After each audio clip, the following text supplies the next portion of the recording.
¿Qué pasaría si nunca hablas con nadie? Día 1. Todo está en silencio. Sientes calma, como si el mundo se hubiera apagado un poco. Día 3. Empiezas a pensar más. Demasiado.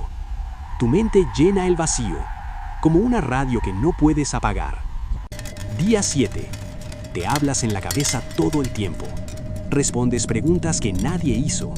Te sientes acompañado, pero no lo estás. Día 14. Olvidas cómo suena tu propia voz. Tu boca se siente inútil, como si ya no fuera parte de ti. Día 30.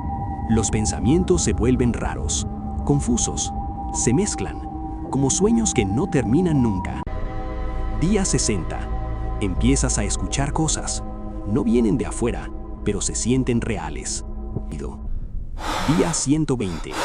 Intentas hablar. Tu voz sale débil, extraña, como si fuera de otra persona. Día 150. Dejas de intentarlo. Te rindes. Tu cuerpo está ahí, pero tú ya no. Y al final, solo queda algo sentado en silencio, mirando al vacío. ¿Tú cuánto durarías así?